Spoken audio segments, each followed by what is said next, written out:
To speak the new beginnings is to speak of the promise of better days, of something to look forward to. Commencement exercises are opportunities for new beginnings.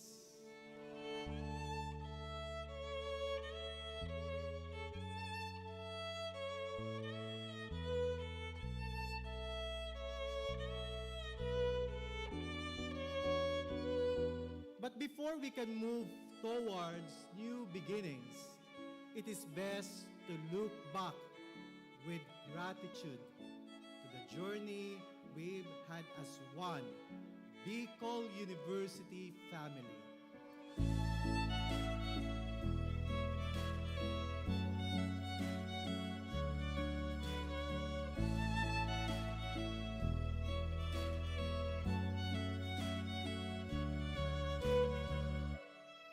Your presence today and those of your loved ones speak of an enduring commitment to persevere despite all the odds. Sabi nga, ang pinakamahalaga sa pamilyang Pilipino ay edukasyon.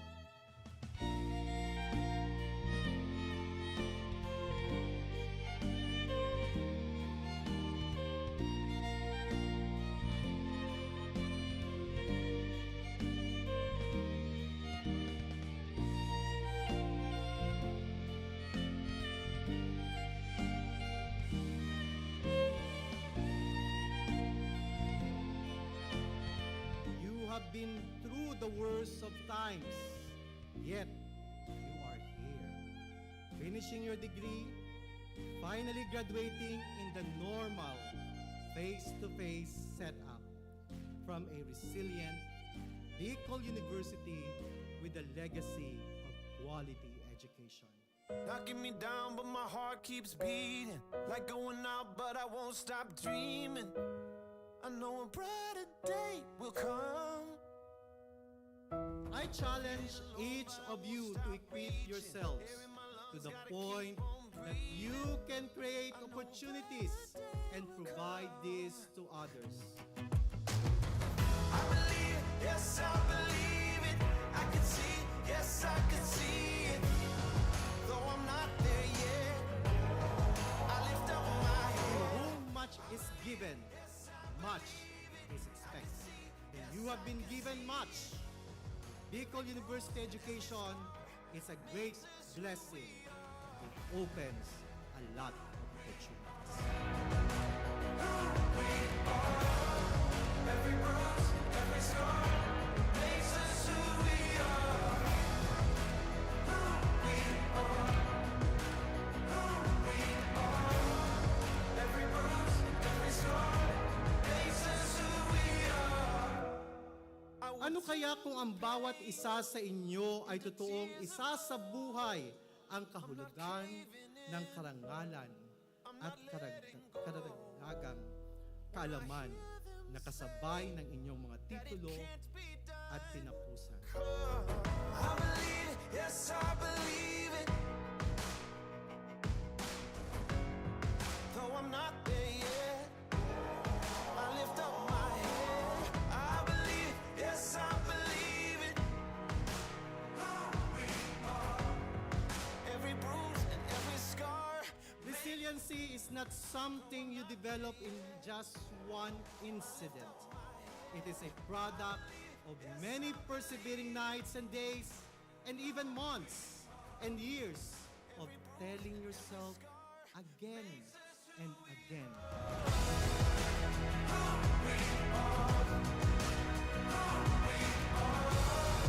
Every bruise, every scar. I'm gonna wear 'em on my heart. Who we are. Who we are. Every bruise, every scar makes us who we are.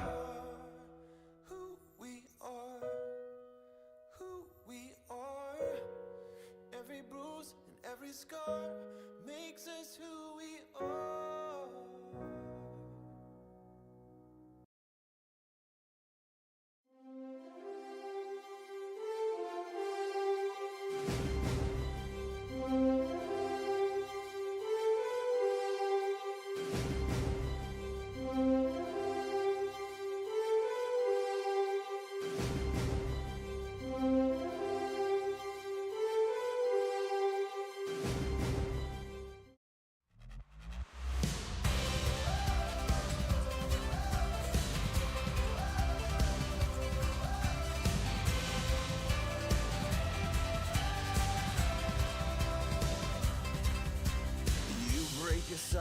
our cages into the wide open spaces. We are free, free as a bird on the wind.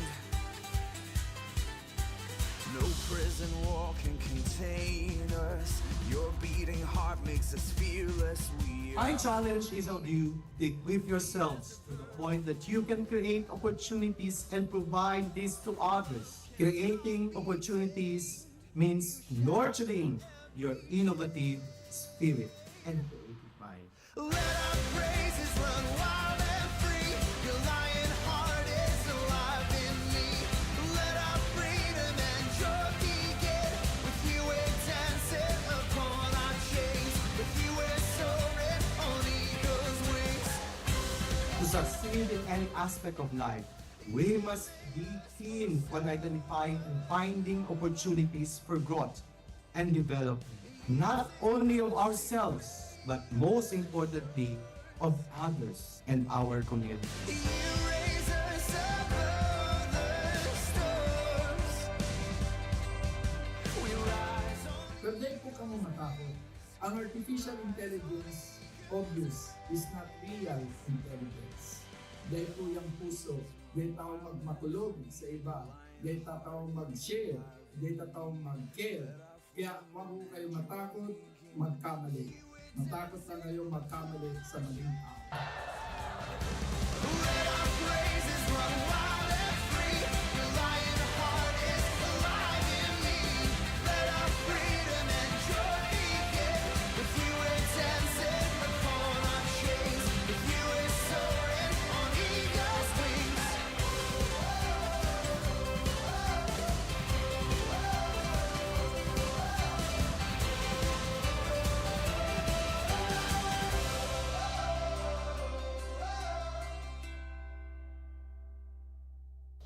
Today is your day of celebrating new beginnings. Your graduation gives you the chance to renew your commitment to continuing to become productive scholars with a heart for transformative leadership and collaborative service, and the continuous nurturing of your character as you evolve and contribute to building better and sustainable societies.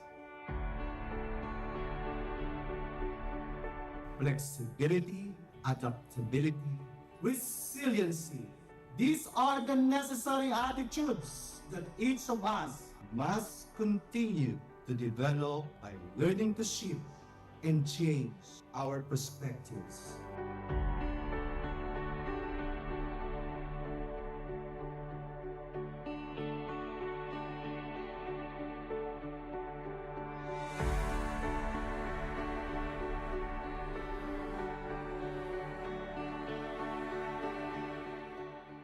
By the powers vested in me by the Bicol University Board of Regents, as Bicol University President, I now confirm you graduates of your respective degrees with all the rights and privileges, responsibilities and obligations thereunto appertaining.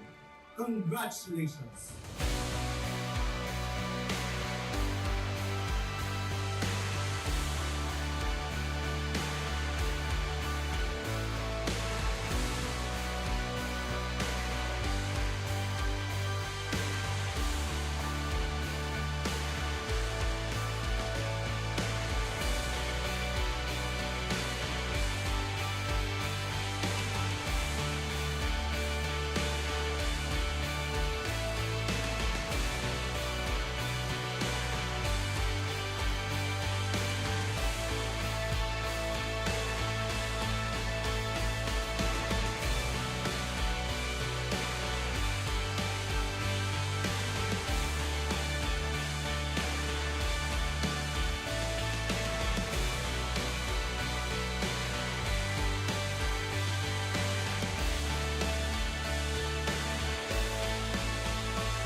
Activate the goodness in you. Seek to become blessings. Walk your talk.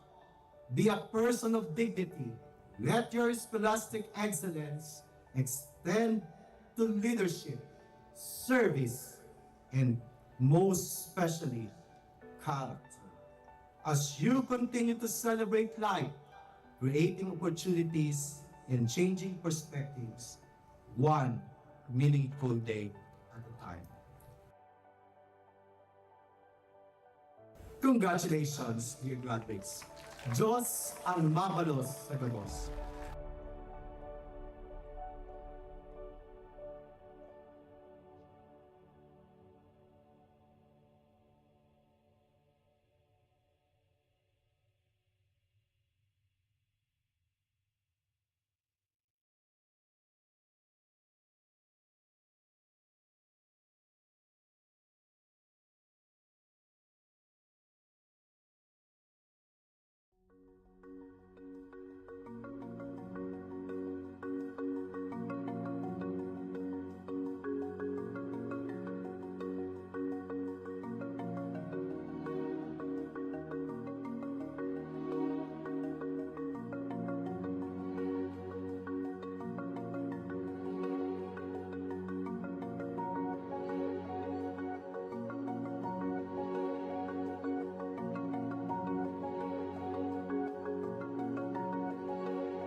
episode of Lingkod Bayan Diaries.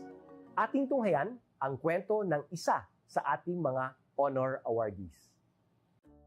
There are also students who cannot really go to school. So the tendency is they just be there at their home. But then what we did as part of the school's operations and governance, we look for partners, we look for donors, and then we innovate and we save them. I am Eileen Batulan Añonuevo, the Chief Education Supervisor, Schools Governance and Operations Division of the Department of Education, Schools Division of Panabo City. And I am assigned in Operations and Governance in DepEd. I am already almost 35 years in the service as a teacher in the Department of Education. My work as the Chief Education Supervisor is just routine work. In my team, we have the planning, we have the monitoring and evaluation. We also have the training. It is under my team, together with the YFP, the youth formation. The dropout rate of the IP learners was alarming. The superintendent was so worried about it. She told me that we are going to go to the field and then check what happened to our IP learners. So I decided to conduct a study on what happened. Based on the result of my study, children could not go to school because on that particular area, they walk 15 kilometers going to their home and then 15 kilometers going to the school. So back and forth, they are going to have 30 kilometers. So when they reach their home, they're already tired and they could no longer study their lessons. So what they did, they left school with the help of the local government unit, of course, of Panabo City, and also the DATO, the IP, the elders. It was a triangulated project. It was decided that we are going to have a House of Hope, Balay. It's something like a boarding house. IP children, we have 32. And then the security guard for the safety of our children. And also one IP stands as their caretaker. And right now, we are also working on the Gabay Pangarap homeschooling program, wherein those children who could not go to school physically and regularly, they can be saved through homeschooling. I always instill to my team that giving and taking care of our children, especially those who are underserved, the deprived, and also those children who are challenged in life. For example, those young girls who have the early pregnancy, and then the children who are also challenged by law, and then they're also financially not capable of going to school. Right now, we have members who have committed in helping the Gabay Pangarap. Right now, we have two who are in State University. They are now college students. One is in Davao City. One is taking up commerce. And then the other one, the one that I am supporting, he will be taking up criminology. They promise to themselves that they're going to finish their college. It's not only the courage that's been developed while they are still in Balay Paglaom, but their motivation to really finish their education. And then we really wanted them that someday they will be empowered so that when they go back to their community, they're already successful. And then it could be replicated and replicated, and they will stand as an inspiration to other Lumad children. When we say education, it should be fair to all. Whatever type of learner, it could be IP, whatever. We need to be fair to them, and we need to check whether all of this type of children or learners were able to access education. So the IPs, the IP learners, sometimes they are left behind and they are deprived. So we need to take care of them. To my fellow public servant, we will serve our clients with integrity, passion, honesty, and let's be responsible and accountable to whatever actions we're going to make. Let's serve our clientele with love, passion, and with a smile.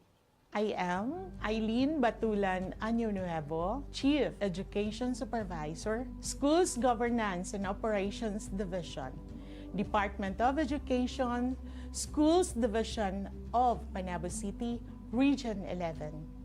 And this is my servant hero story.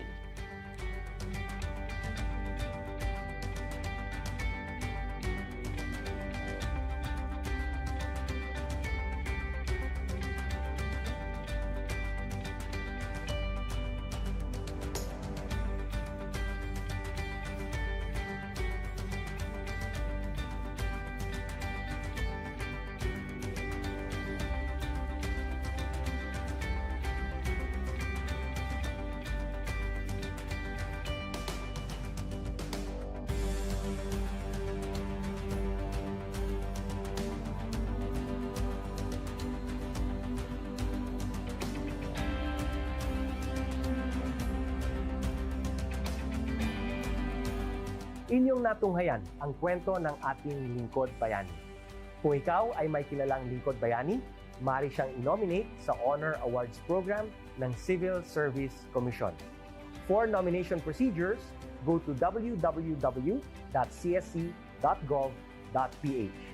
See you on the next episode of Lingkod Bayan Diaries.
Magandang umaga po, ako si Benison Estareja. Meron pa rin tayong update regarding po sa ating minomonitor na si Severe Tropical Storm Hana with international name na Haikui. Huli pong namataan itong si Severe Tropical Storm Hana, 1,225 kilometers silangan ng extreme northern Luzon. Taglay ang hangin 95 kilometers per hour malapit doon sa kanyang sentro at may pagbugso hanggang 115 kilometers per hour. Kumikilos naman ito west-northwest sa bilis na 20 kilometers per hour. Samantala, yung ating minomonitor din na si Super Typhoon Goring with international name po na Saula, nakalabas na ng Philippine Area of Responsibility kahapon ng 7:50 p.m. So meron po tayong correction dyan. Huling namataan, kaninang alas 4 ng madaling araw, 335 kilometers, kanluran ng Itbayat sa Batanes.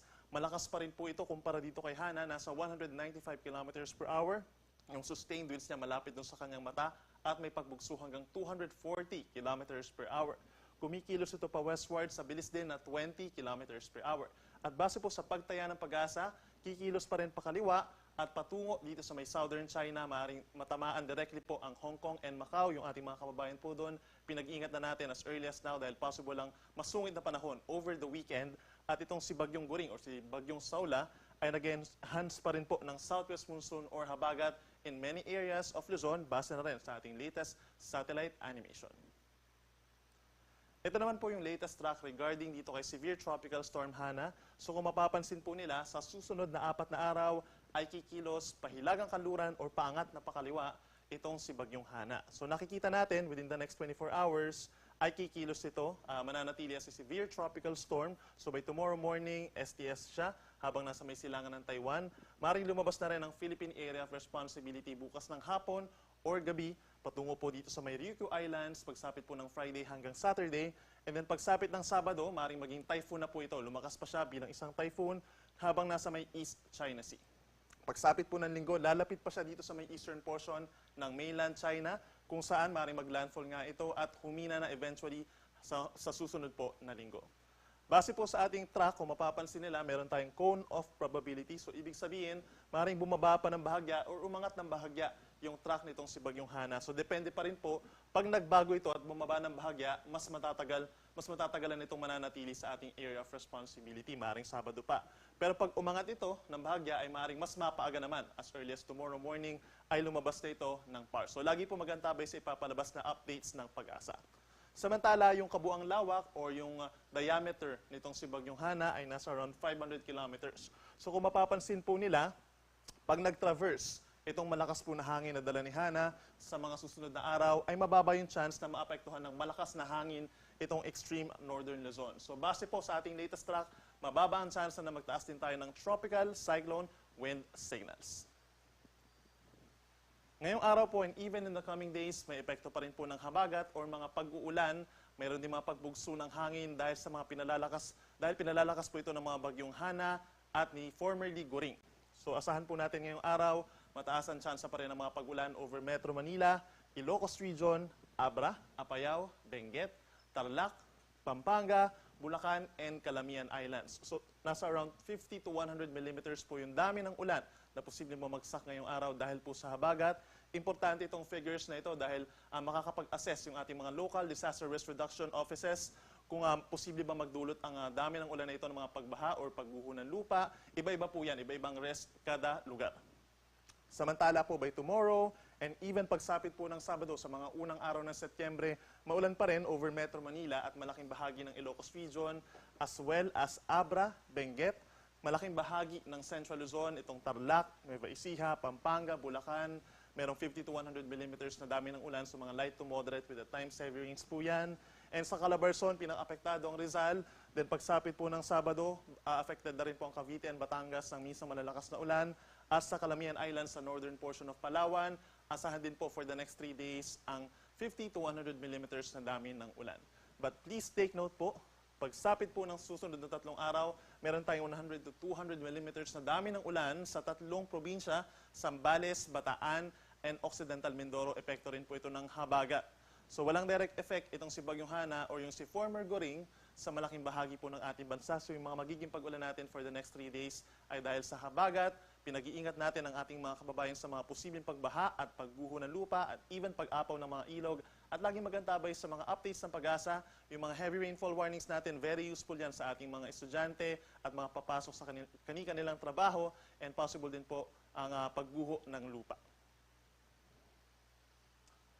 In terms of severe winds or malalakas na hangin, possible pa rin po yan kahit nakalabas na or malayo sa ating kalupaan itong mga bagyo na ating minomonitor. Gusty conditions or pabugso-bugsong hangin ang mararanasan over Ilocos Region and Cordillera Administrative Region ngayong araw po. Samantala, today up until Saturday ay asahan din po ang malakas na hangin over Zambales, Bataan, Bulacan, ganyan din sa Aurora, Metro Manila, Calabarzon, Mimaropa, Bicol Region, even Western Visayas, at northern portion of Eastern Visayas, asahan po yung mga pagbugso ng hangin.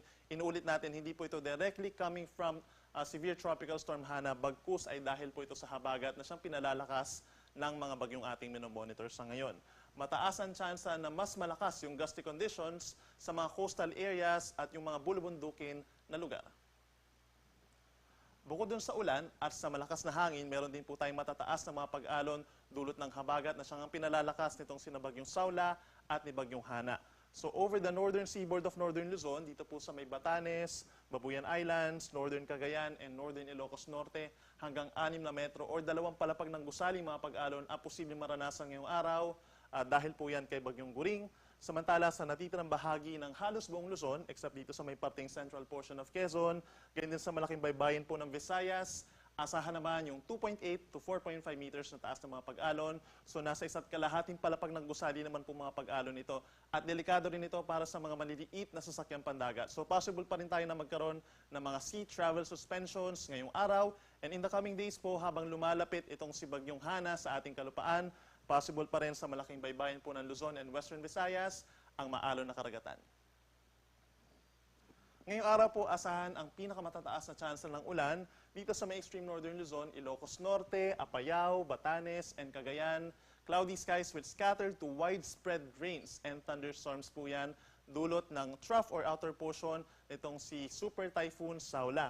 Samantala dito sa Zambales, Bataan, and Occidental Mindoro, pinakamalalakas din po ang mga pag-ulan, dulot naman ng southwest monsoon. So mag-ingat po sa mga posibleng pagbaha or landslides at laging magantabay sa heavy rainfall warnings and rainfall advisories ng Pag-asa. Dito naman sa natitirang bahagi po ng Ilocos Region, dito rin po sa Abra, Benguet, Pampanga, Tarlac, Bulacan, Metro Manila, Cavite, and Batangas, asahan po yung paminsan-minsang malalakas na mga pag-ulan, dulot din po yan ng southwest monsoon. And in other areas of Luzon po, maliban na lamang sa Bicol Region kung saan nag-i-improve yung weather doon at meron na lamang mga isolated thunderstorms. Sa ibang bahagi pa ng Luzon, asahan ng cloudy skies at meron din pong kalat-kalat na mga ulan and thunderstorms. Bahagyang epekto na rin po ng southwest monsoon. Sa ating mga kababayan sa Visayas, pinaka-apektado ng habagat itong lalawigan ng Antique. So asahan pa rin po ang makulimlim na panahon na sasamahan ng kalat-kalat na ulan and thunderstorms. But for the rest of Visayas, partly cloudy to cloudy skies. Minsan maaraw pa nga po dito sa may parting central and eastern portions, and mataas ang tsansa ng mga pulupulong ulan lamang or localized thunderstorms sa may western Visayas. Sa ating mga kababayan po sa Mindanao, asahan din po ang mainit at maalinsangan na panahon, madalas maaraw in many areas of Mindanao, pagsapit po ng umaga hanggang tanghali, but then pagsapit po ng hapon hanggang gabi ay mataas ang tsansa ng mga pag-ulan over here in Zamboanga Peninsula, parts of Bangsamoro Region, northern Mindanao, and Agusan del Sur.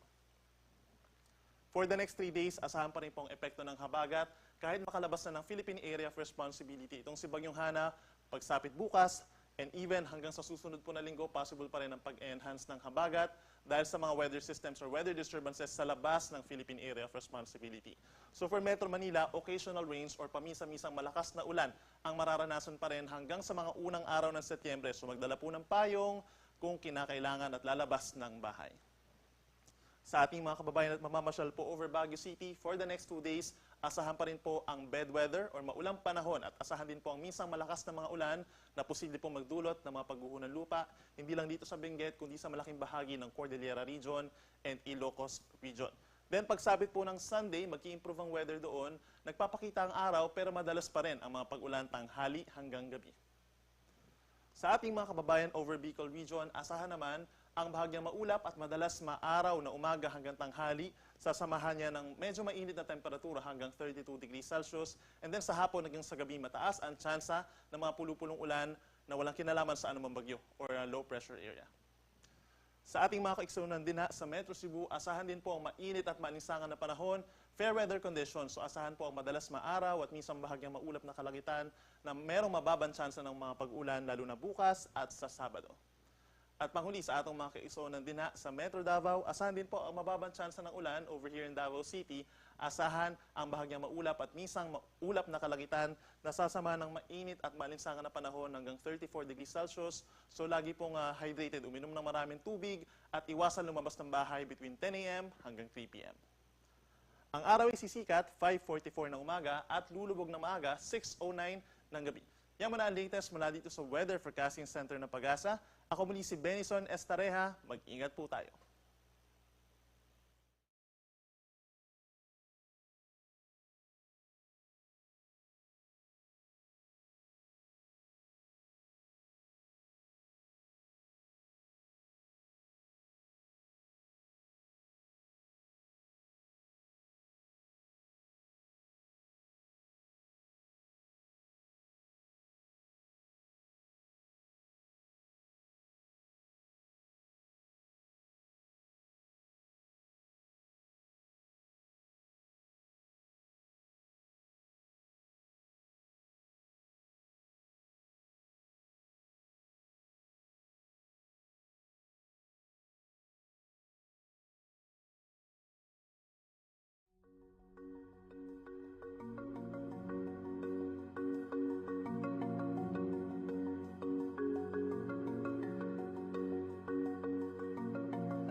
We